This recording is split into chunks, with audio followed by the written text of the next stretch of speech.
Bonjour à tous, bienvenue à Lift Up Jesus. Je m'appelle Safia et aujourd'hui encore, nous voulons élever Jésus au travers du témoignage d'une de nos sœurs.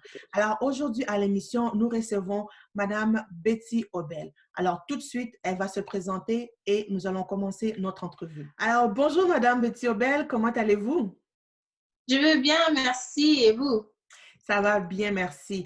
Alors, merci d'avoir répondu à notre invitation et si vous pouvez simplement vous présenter afin qu'on puisse mieux vous connaître. Merci beaucoup de m'avoir invitée. Mon nom est Betty Obel, comme tu as dit. Donc, je suis là pour pouvoir partager mon témoignage et j'espère que le Saint-Esprit va toucher quelqu'un qui va se retrouver à travers ces témoignages. Donc, c'est vraiment un plaisir pour moi et c'est un honneur d'être invitée. Merci beaucoup. C'est notre plaisir. Alors, ajoutez un peu plus à votre présentation. Vous êtes mère de famille, vous êtes la maman d'un adorable petit garçon, vous êtes mariée, vous avez une bonne carrière, vous êtes conseillère Conseil. des ressources humaines Mhm, et vous êtes assistante du pasteur à votre église. mhm. Et on peut penser, waouh, mais cette femme, elle a vraiment tout ce qu'une personne peut rêver d'avoir. Est-ce que ça a toujours été le cas?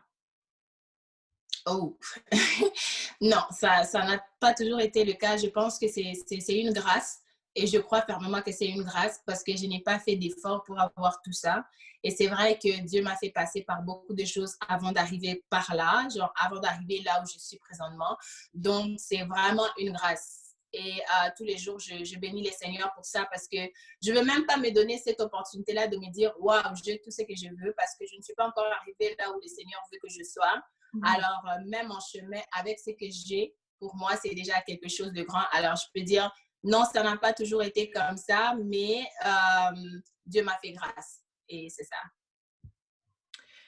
Alors, comme on dit, tout est grâce et c'est vraiment le cas dans votre vie. C'est vraiment par la grâce de Dieu que vous avez obtenu ou plutôt que vous êtes là où vous êtes en ce moment. D'accord. Mhm. Alors, parlez-nous un peu de vous. Comment était Betty, jeune femme, adolescente? Mon adolescence, c'était vraiment des montagnes russes. Si je peux bien l'expliquer, au fait, moi, je viens d'une famille de 7, donc je suis la quatrième, vraiment le middle child. C'est lui qu'on dit toujours qu'il est oublié, là, c'est moi. Mais moi, c'était le contraire. Au fait, pendant très longtemps, j'ai été cadette, je n'ai pas eu de petits frères, de petites sœurs, donc j'ai bénéficié beaucoup d'amour de mes parents. Donc, j'étais vraiment la fille à papa. Et à mon adolescence, vous savez, quand on devient adolescent, on est au Canada, on veut vivre sa vie comme on veut la vivre. Alors, mon adolescence a été vraiment des montagnes russes. J'étais, comme je peux dire, une petite rebelle. Une petite rebelle. Et ma rébellion était... c'était comme un switch, au fait. Je suis passée de la petite gentille fille adorable de papa à la petite désobéissante et très, très, très rebelle. C'est-à-dire, j'écoutais personne. Je voulais faire des choses à ma façon. J'ai pris certaines décisions qui m'ont coûté beaucoup, entre autres la relation même avec mes parents, qui m'ont éloignée de ma famille aussi. Pourquoi? Parce que j'avais fait aussi certaines rencontres qui n'étaient pas des bonnes rencontres. Voilà pourquoi même je vais profiter de ce temps pour interpeller les jeunes. Il y a certaines rencontres qu'on fait dans nos vies qui nous amènent à notre destinée et certaines rencontres qui nous éloignent exactement. Et dans mon cas, à moi, c'était des rencontres que j'avais faites qui m'ont éloignée de ma destinée, qui ont fait en sorte que je commençais à vivre une vie impudique, comment je peux dire. Souvent, quand les gens parlent de l'impudicité, ils pensent toujours à l'extrémité des choses. Mais une vie impure, c'est déjà une vie qui ne glorifie pas les seigneurs. C'est une vie qui est à côté de ce que les seigneurs a prédit pour toi. Ça veut dire que c'est une vie impure, tout simplement. Donc, j'ai commencé à vivre un peu de ce genre de vie-là. J'ai sorti, j'allais dans des clubs, j'ai buvais beaucoup. Je me ressourçais un peu dans ce genre de choses-là parce que selon moi, c'était ça, vivre une vie. Et c'était ça un peu mon adolescence jusqu'à ce que j'ai rencontré les seigneurs. Alors, vous avez dit un point intéressant, que ça, votre rébellion, donc vous étiez la petite rebelle. Donc, votre rébellion, ça a eu un impact sur votre relation avec votre famille, avec vos parents. Est-ce que vous pouvez un peu nous dire comment était la relation avec vos parents? Jusqu'à quel point votre rébellion a touché cela? Au fait, ma rébellion a vraiment beaucoup pesé sur mon père en particulier. Parce que j'avais décidé de me mettre dans une relation où, par exemple, mon père n'aimait pas et j'ai dû me battre contre mon père. Quand je dis de me battre, ce n'est pas physiquement. J'ai dû me lever, au fait, lever le ton, manquer du respect et désobéir à mes parents. Et ça avait vraiment affecté mon père, ce qui fait que pendant un bon moment, je n'avais zéro contact avec mon père. Et ça aussi, ça fait en sorte que chez nous, on a grandi, on est très familial. Et le fait que j'étais contre, en fait, le fait qu'ils étaient contre ma décision et contre mes décisions, que je prenais autre décision que seulement celle-là, ça m'avait vraiment éloigné, non seulement de ma famille, ça m'avait éloigné aussi de mes parents. Fait que cette mauvaise décision a fait de moi non seulement une petite rebelle parce que je voulais écouter personne. Quand je vous parle de je ne voulais écouter personne, ça veut dire j'avais raison sur toute la ligne. Donc, quand je prends une décision, je n'ai pas besoin de l'opinion des personnes, que ce soit mon père, que ce soit ma mère, que ce soit mes frères. Donc, tout ce que j'ai fait est bon selon moi. Donc, Et vous savez, comme, vous, êtes- pardon? vous étiez madame, je connais tout. Exactement, madame, je connais tout. Donc, si je devais aller à une fête, ben, je n'ai pas besoin de permission de qui que ce soit. Je fais tout ce que je veux, même ma manière de m'habiller. Pour toutes les personnes comme des amis que j'ai grandi avec à l'école, ils peuvent même comprendre que quand j'étais très jeune, je m'habillais très, très mal. Et pour moi, c'était, écoute, c'est mon corps, je fais ce que je vais avec. Et tout ça, c'est des choses que l'ennemi avait utilisées pour m'éloigner de Dieu. Vous savez, quand la Bible dit, des fois, le diable, il est très malin, il t'éloigne petit à petit. Et puis, en soi de ça, il va te frapper dans la mesure où il va vraiment te mettre devant un fait accompli. Puis, tu te retrouves seul, tu ne sais pas quoi faire. Et c'était ça vraiment mon cas parce que moi, ça m'avait éloigné vraiment de tout. Ça m'avait éloigné de Dieu. J'ai grandi de toute ma jeunesse. J'allais à l'église. J'allais parce que mes parents m'amenaient, mais je n'avais pas aussi cet attachement de me dire, ben, je vais me ressourcer en Dieu, je vais me ressourcer au Saint-Esprit, des choses comme ça. Fait que quand cette étape-là est arrivée, quand mon adolescence turbulente est arrivée, ça m'a encore plus éloignée de la petite relation que je peux dire que j'avais avec les seigneurs. Fait que je me suis retrouvée à toutes les fins de semaine, il fallait absolument que j'aille dans un club. Il fallait absolument que je sorte, il fallait absolument que je bois. Si je ne bois pas, si je ne sors pas, c'est la fin du monde. Il faut absolument que j'ai fête, au fait. Et le pire dans tout ça, c'est que Dieu m'avait quand même fait grâce. J'allais quand même à l'école. En fait, j'atteignais quand même mes objectifs. J'avais un travail, j'avais une belle voiture, j'allais à l'école, je réussissais quand même. Mais j'avais comme un vide que personne ne pouvait combler. En fait, un vide même que même les amis, même la vie que je vivais ne pouvaient pas combler. Alors que moi, mes décisions que j'avais prises, ma rébellion contre mes parents, je me disais que c'est dans ça que je veux retrouver cette paix-là. Alors que ce n'était pas le cas. Fait que c'était vraiment difficile et c'était difficile sur mon père parce que mon père, toute ma vie, j'avais aucune raison de me rebeller contre mes parents parce que j'étais la petite gâtée. Tout ce que j'ai demandé, je l'avais. J'avais l'amour de mes parents, j'avais l'amour de mes frères. Et tu sais, les commandements qui parlent de honore ton père et ta mère afin que tu vives longtemps sur la terre. C'est le seul commandement qui a une promesse. Et moi, je me suis comme enlevée de ça, dans la mesure où je me suis enlevée de la couverture qui pouvait me protéger. Je me suis éloignée de la promesse qui pouvait me faire vivre longtemps, dans la mesure où j'avais blessé tellement mon père, à un point que même jusqu'à aujourd'hui, quand je regarde certains emails que j'avais eu à l'envoyer dans le passé, ça vient genre me pincer parce que je me dis comment je peux parler comme ça à un homme si merveilleux qui a fait que je sois celle que je suis aujourd'hui. Fait que ça m'a coûté beaucoup, beaucoup et vraiment comme des blessures. Ça a causé vraiment des blessures intérieures à mon père, ouais. Donc, vous parlez des emails que vous avez envoyés à votre père. Donc, si on comprend bien, vous étiez, non seulement vous vous étiez rébellé, est-ce qu'au travers de votre rébellion, on peut comprendre que vous étiez devenu impoli envers vos parents aussi? Oui, oui, oui, parce que tu sais, quand la rébellion ne vient pas avec la gentillesse, ça vient avec tout ce qui est mauvais. Ce qui fait que j'avais quitté de chez mes parents, j'ai vécu dans mon appartement, j'ai manqué du respect à n'importe qui. Écoute, j'avais tout ce que je voulais selon moi. J'avais à peine 20 ans à peu près, je pense, parce que ma rébellion a commencé un petit peu plus tard, tu vois, non? Et que, ouais, j'avais tout. Je me disais, écoute, j'ai une voiture à mon âge, j'ai conduit une voiture de luxe, j'ai un bon travail. Écoute, pourquoi je vais me mettre là à dire que mon père doit me montrer quoi faire, quoi dire non, je peux prendre des décisions, je suis majeure. J'ai parté avec cette pensée-là. Mais moi, j'ai toujours insisté sur cette pensée pour dire, oui, on est au temps de grâce, mais le temps de grâce, c'est comme un carré comme ça, tu vois. Oui, Dieu ne frappe plus, Dieu ne fait plus ça. Mais tu es au temps de grâce, tu es dans le carré. Maintenant, quand tu sors de cette grâce-là, le diable peut jouer avec toi comme une marionnette. Et moi, c'est arrivé par rapport à la relation avec mes parents. Et comme j'ai toujours dit, les parents, c'est comme les bornes. C'est la fondation, en fait. Tu ne peux pas bâtir une maison quand il y a des fissures dans la fondation parce que ta maison ne peut pas être stable. Tu ne peux pas bâtir ta maison sans qu'il y ait de coins parce que c'est ça qui fait que ça soutient ta maison. Et moi, au fait, la fondation a eu des fissures. Ce qui fait que je n'avais pas une maison stable. Et non seulement ça, comme on dit, les parents, ce sont des dieux sur terre. Des parents, c'est les parents qui nous bénissent sur cette terre. C'est les dieux qu'on peut voir. Et comment tu peux ne pas respecter un Dieu que tu peux voir et prétendre respecter une personne que tu n'as jamais vue? Et moi, c'était une maison qui n'avait pas de toiture parce que je n'avais pas la bénédiction de mes parents.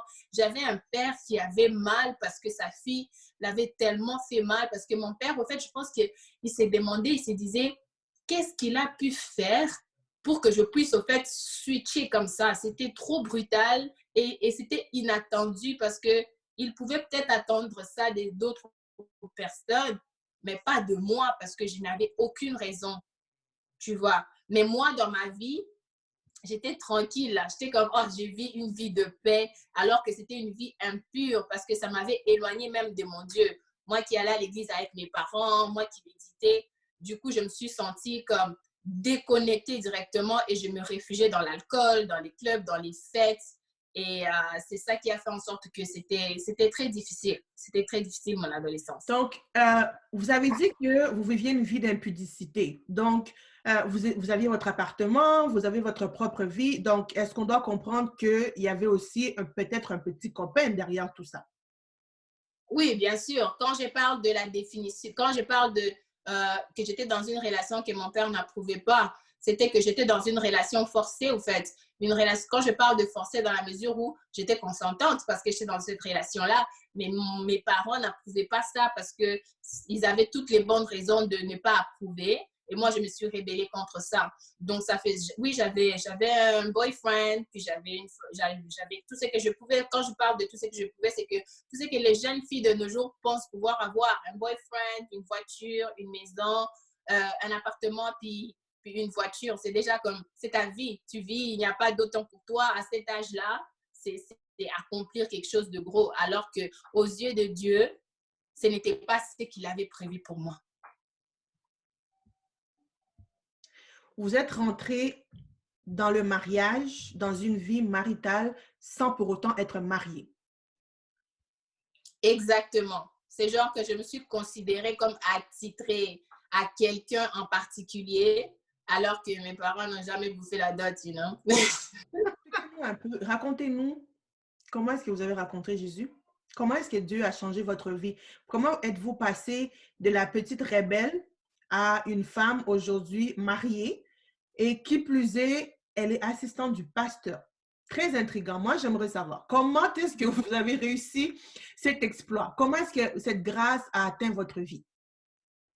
C'est comme j'ai dit, c'est vraiment, Dieu est tellement bon, Dieu est tellement fidèle parce que si Dieu n'était pas fidèle, tout ça n'allait pas arriver. Et je me dis, le Seigneur est tellement bon, comme sa parole le dit toujours, il l'élève de la poussière et fait asseoir avec des grands.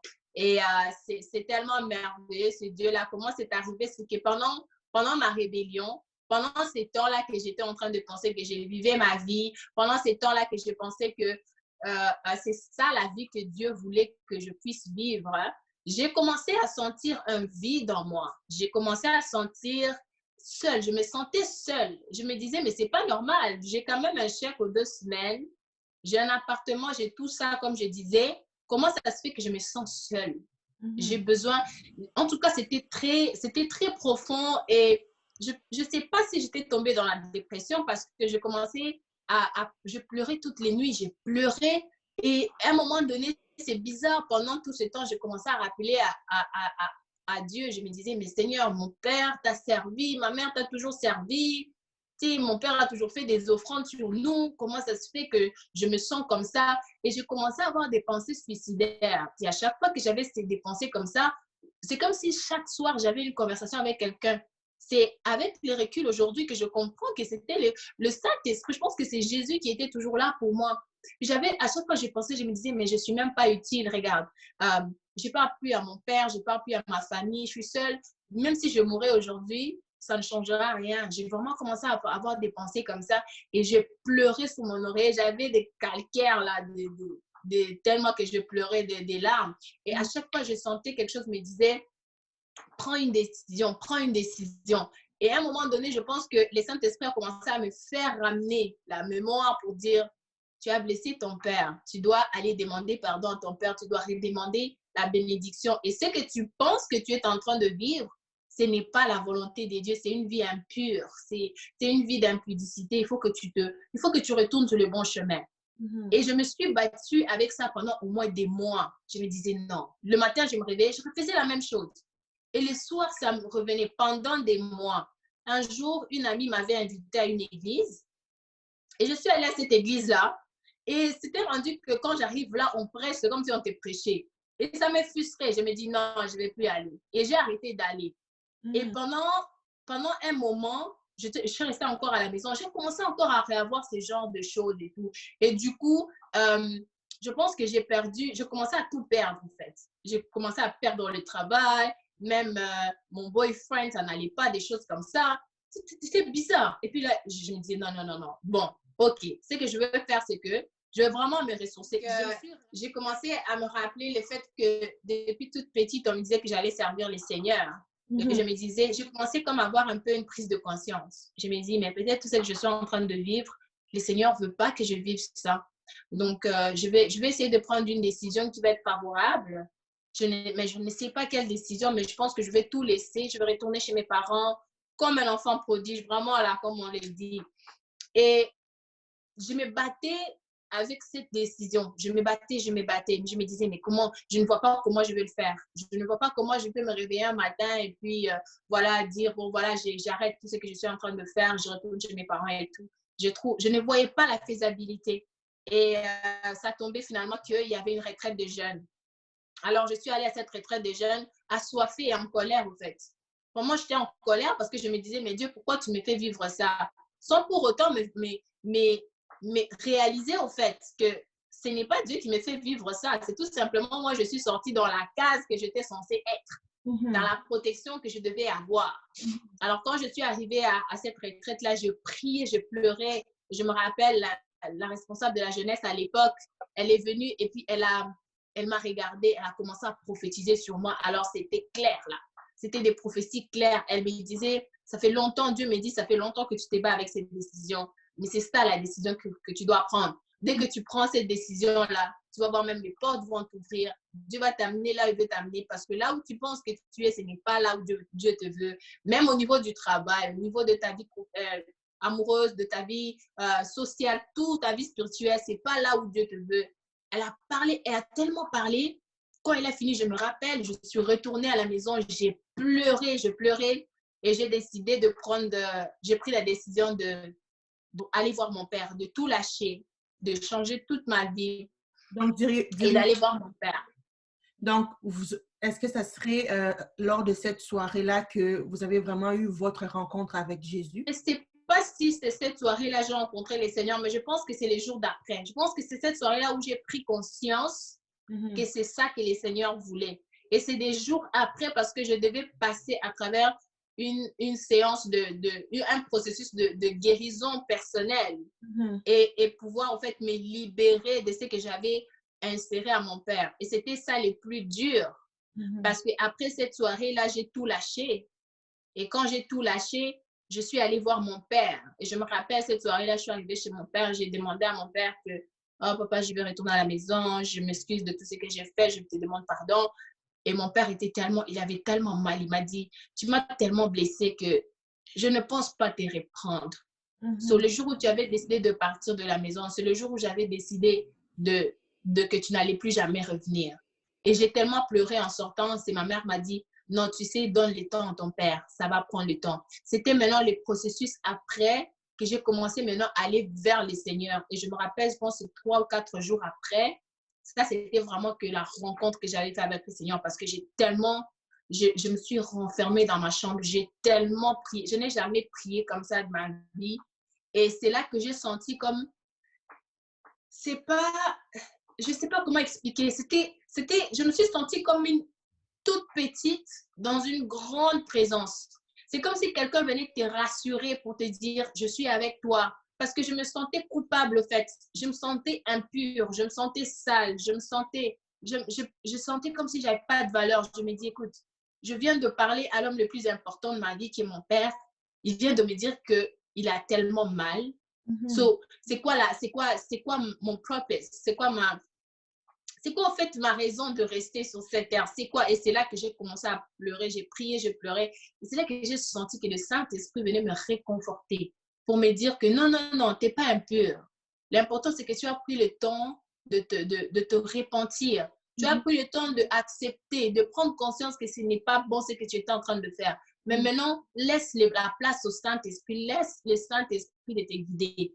Et je pense que les prochaines semaines qui suivaient, c'était vraiment beaucoup de choses. Le Saint-Esprit a fait un travail spécial. Même des amis, même des gens. C'était vraiment la déconnexion automatique.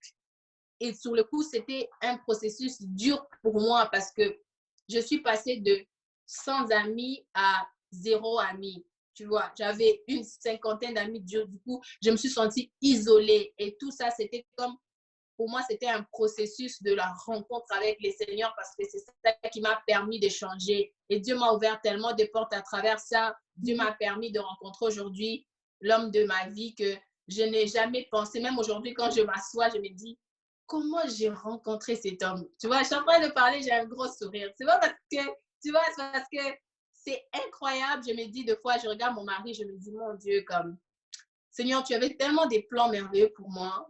Et je me suis dit, j'aurais passé à côté si je n'avais pas écouté le Saint-Esprit. Et voilà pourquoi j'aimerais quand même conscientiser une jeune fille qui s'est sentie comme moi dans le passé, qui a vécu comme moi, qui peut-être est en train de se dire, je suis impure, j'ai tellement pris de mauvaises décisions, je me sens coupable, je me fais ci, je me fais ça. J'aimerais te dire que devant Dieu, il suffit juste que juste le fait que tu te sens comme ça, juste le fait que tu reconnais ce que tu as fait.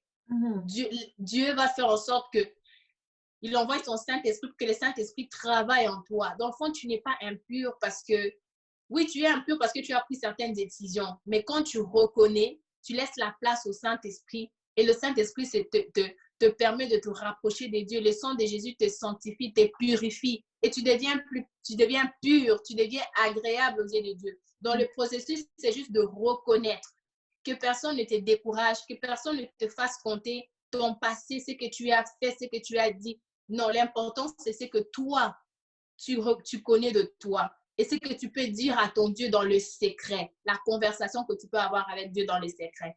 Et c'est ce qui m'est arrivé. Et voilà, aujourd'hui, Dieu m'a fait grâce. Et quand tu as parlé tantôt pour dire comment tu es arrivé à ce sens du pasteur, je ne sais pas. Je ne sais pas parce que je sais que le Seigneur a permis que ses serviteurs puissent me choisir. Et tous les jours de ma vie, je suis tellement reconnaissante parce que je me dis, il y avait tellement d'options, il y avait tellement de personnes, mais pourquoi moi? Et seul Dieu sait pourquoi. Et voilà pourquoi je suis vraiment reconnaissante et je me dis, si ce n'était pas Dieu, si ce n'était pas Dieu, je ne sais pas par moi-même comment ça allait arriver. Ouais, c'était un peu ça. Alors, en tant qu'assistante du pasteur, qu'est-ce que vous faites exactement comme travail? Et est-ce que vous faites aussi partie de d'autres ministères dans votre église? Oui, je fais partie d'autres ministères dans l'Église, je fais partie de l'intercession, je travaille un peu avec certains leaders de la jeunesse et tout, on essaie d'aider le groupe. Et ensuite de ça, ben, je travaille avec les mamans aussi, donc je travaille avec mon pasteur. J'aime ça, travailler avec mon pasteur. Et comme j'ai toujours dit, il y a certaines choses qui t'arrivent et puis tu te dis, oh wow, pourquoi moi? Après, avec le recul, tu te dis, c'est une grâce parce que mon pasteur, au fait, ma pasteur, mon pasteur, bon, mon pasteur, c'est une femme, en fait, je travaille avec mon pasteur et c'est une femme qui est super douce. C'est une femme qui a beaucoup de compréhension, qui est très calme, qui a un tempérament très contraire à mon tempérament. Ce qui fait que c'est avec les reculs que j'ai compris que le Seigneur m'a mis là pour être forgé, pour être formé.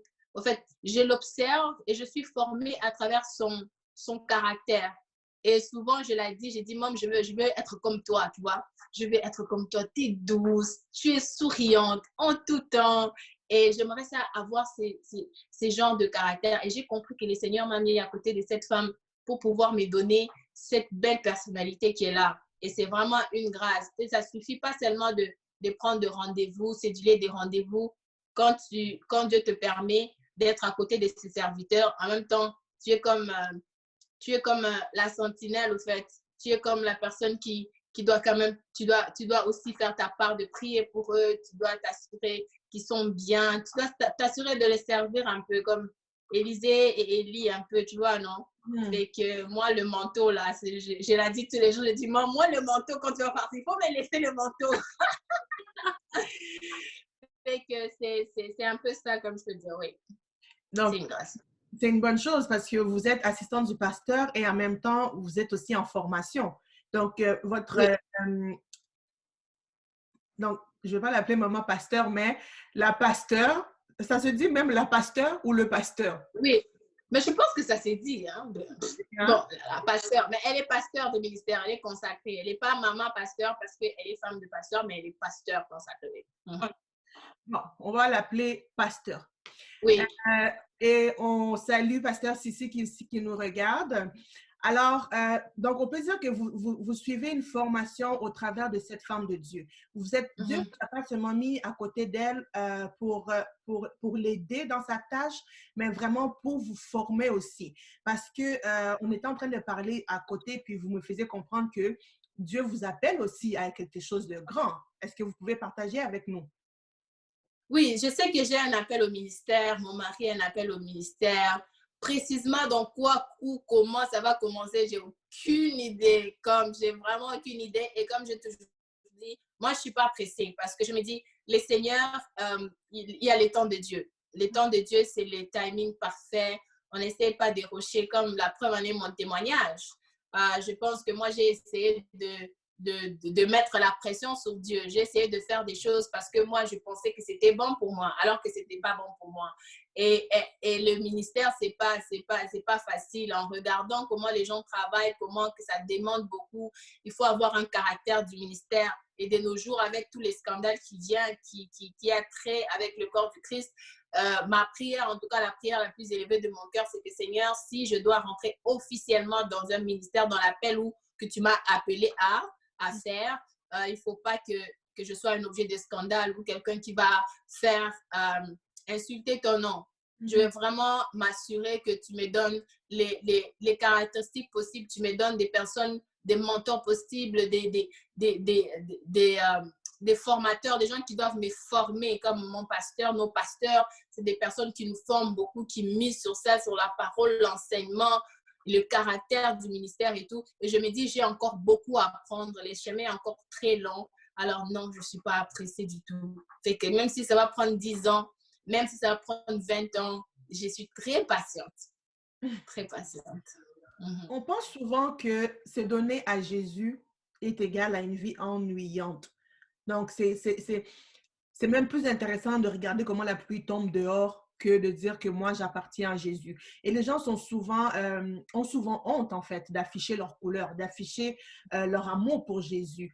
Alors, qu'est-ce que vous en pensez? Est-ce que être en Jésus, se donner à Jésus, se donner à Dieu, se consacrer à Dieu, est-ce que c'est vraiment de l'ennui? Est-ce que c'est vraiment aussi ennuyante que ça l'est ou c'est juste mieux de continuer vous avez vécu les deux. Vous avez eu une vie où c'était les boîtes de nuit, boîtes de nuit, boîtes de nuit, c'était l'alcool, c'était le sexe, donc la vie mondaine, quoi. Alors, qu'est-ce que vous en pensez? Après avoir vécu les deux, comment est-ce que vous pourriez dire ça? Est-ce qu'une vie en Jésus est une vie ennuyante? Ben, je ne pense pas. Est-ce que j'ai l'air ennuyante, moi? Non, non, genre pour dire que non. Je réponds c'est catégoriquement non. Ayant vécu les deux, je pense que j'ai quand même assez de données pour pouvoir dire que non, c'est pas ennuyant. C'est ennuyant par rapport à quoi? Parce que prenons l'exemple, si on va dans les basiques, si on prend par exemple la musique, c'est pas ennuyant parce qu'on a la musique qui glorifie les seigneurs aussi.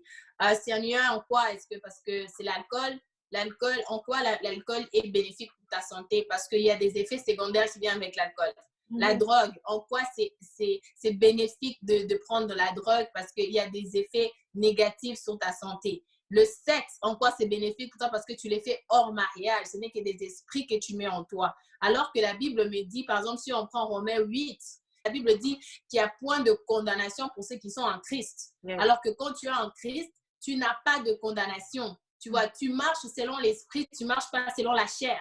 Fait que tout ce que tu fais, toutes les décisions que tu prends dans ta vie, tu ne les prends pas selon toi, mais tu les prends selon les Saint-Esprit. Et dis-toi que les probabilités d'échec en laissant les Saint-Esprit prendre la décision à ta place est zéro. C'est pas quasi zéro, mais c'est zéro. Parce que le Saint-Esprit ne se trompe pas. Vous êtes soutenu par le Saint-Esprit. Quand tu donnes ta vie à Jésus, ça veut dire que tu déclares que ta vie ne t'appartient plus et elle appartient à une puissance qui est supérieure à toi, à une puissance qui te protège, à une puissance qui est là pour toi. Et quand tu te sentiras mal, quand tu sentiras que les oppressions viendront ou la dépression va venir, tu auras cet ami fidèle qui va avoir une conversation avec toi. C'est-à-dire que tu vas t'asseoir là, tu vas parler à une personne qui va te comprendre plus que l'alcool. Parce que dis-toi que quand tu as mal, ce que moi je faisais, c'est que quand je sentais la tristesse, je buvais. Oui, tu bois, mais après le lendemain, la tristesse continue. La tristesse continue. Oui, tu vas aller dans le club sera fermé lundi, ça ne va pas être ouvert mardi. Mais Jésus est H24 sur toi. C'est 24 heures sur 24. Il est là pour te protéger. Des fois, quand tu te dis, mais j'avais l'impression de parler à quelqu'un, mais c'est Jésus, il est présent. Il est présent en tout temps. Et des fois, comme par exemple dans mon cas à moi, je me disais, à chaque fois que je me trouvais devant une embuscade, ça faisait que dès que je me déplace, quelque chose de mauvais pouvait arriver à cette place-là et moi, j'étais épargnée. D'une certaine manière, je pense que l'ange qui m'a été assigné par Dieu me protégeait sans que je puisse le savoir. Maintenant, à plus forte raison, quand tu es en Christ, tu as une couverture de tous les jours. Fait que quelqu'un te dise que la vie chrétienne est plate. Non, non, non, elle n'est pas plate. Au contraire, comme tu es là, tu es une nation sainte. La Bible dit tu es mise à part. Donc, tu es la princesse, tu es le prince de Dieu. Tu n'es pas n'importe qui. Donc, non, ce n'est pas plate. Non, pas du tout. Dans cet élan, si vous nous dites-nous un peu, comment est-ce que vous élevez Jésus dans votre vie au quotidien? Qu'est-ce que vous faites pour élever Jésus? Ben, ce que je fais pour élever Jésus, comme on dit souvent, Jésus, c'est notre modèle par excellence. On essaie de marcher comme lui par nos actes. Jésus faisait beaucoup du bien aux gens qui l'entouraient. Alors, ce que moi, j'essaie de faire par la grâce de Dieu, j'essaie d'être une bénédiction pour mes voisins, pour des gens qui m'entourent, pas nécessairement pour des chrétiens, même pour des gens qui ne sont pas des chrétiens. Il faut que je prêche par mes actes. Notre pasteur a toujours l'habitude de dire you have to lead by example. Tu ne peux pas être là en train de crier Jésus, Jésus, non. You have to let people see Jesus in you. C'est ça que moi, j'essaie de faire par l'aide du Saint-Esprit. J'essaie de lever Jésus dans ma façon de faire, même dans ma maison, même en élevant mon fils. La preuve en est que la plupart des gens qui me connaissent, même sur Snap, WhatsApp, je partage beaucoup des danses de mon fils en train de danser toutes les chansons chrétiennes. Parce que j'essaie de l'inculquer pour dire la vie chrétienne n'est pas plate. Tu es chrétienne, tu dois l'assumer. Et j'essaie de le faire au travail avec mes collègues. Ils savent qu'il y a certaines conversations, je ne participe pas. Il y a certains mots que je ne peux pas prononcer de ma bouche. Je suis là pour faire du bien, au fait. Et même, j'ai une plateforme qui s'appelle Réfléchissons où j'amène beaucoup de sujets de réflexion. J'essaie d'amener des gens à réfléchir d'une manière à se conscientiser comment tu peux faire de ta vie meilleure, tu vois. Et c'est seulement avec Jésus qu'on peut faire ça. Parce que pour moi, je me dis, Jésus, c'est important. Jésus, c'est la base. Jésus, c'est la fondation. Alors, il faut que cette fondation reflète ce que tu dois bâtir au-dessus. Et c'est comme ça que j'essaie de faire. Okay. Ça, c'est bien. C'est vraiment bien. Surtout, j'ai vraiment aimé la partie où vous dites que vous inculquez ces valeurs-là, ces valeurs chrétiennes à votre fils, de façon à ce qu'il puisse grandir là-dedans. Ça, c'est vraiment très bien.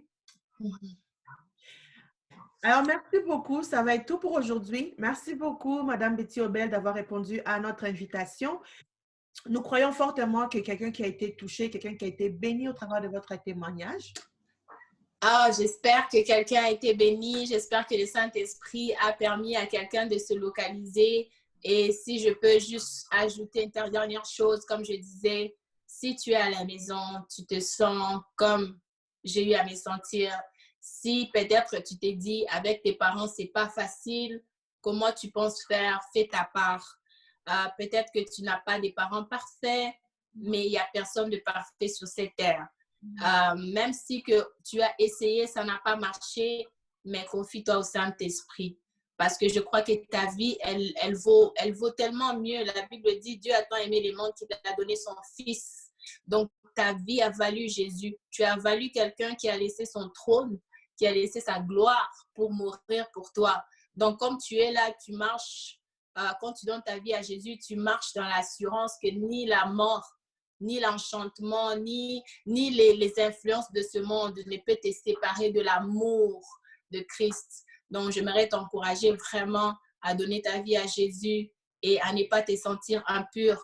Même si l'ennemi essaie de te culpabiliser, ne te sens pas coupable parce qu'il y a quelqu'un qui a pris ta culpabilité. Il y a quelqu'un qui a payé l'acte de l'ordonnance qui t'est condamné. Il y a quelqu'un qui a pris ta place pour que toi, tu sois saint. Alors, ne lâche pas et sois-en sûr, donne ta vie à Jésus et tu auras des bénédictions à couler dans le flot. C'est fantastique. Merci beaucoup. Alors, ça va être tout pour aujourd'hui. Merci beaucoup de nous avoir suivis. J'espère que vous avez été bénis au travers de ces témoignages. Et si vous aussi, vous voulez partager votre témoignage, vous avez une histoire à nous raconter, quelque chose que Dieu a fait dans votre vie, n'hésitez pas, contactez-moi. Ça va me faire plaisir de vous prendre sur ce plateau et qu'on puisse partager votre histoire au travers de cette plateforme. Peu importe là où vous vous trouvez dans le monde, vous êtes bienvenus puisque nous faisons ça à distance au travers de Zoom. Donc, voilà. Ne manquez pas, la semaine prochaine, nous allons avoir une autre de nos sœurs qui va nous partager son témoignage à la même place sur notre plateforme Lift Up Jesus. En attendant, continuez à élever Jésus dans votre vie de tous les jours et soyez bénis. À la prochaine.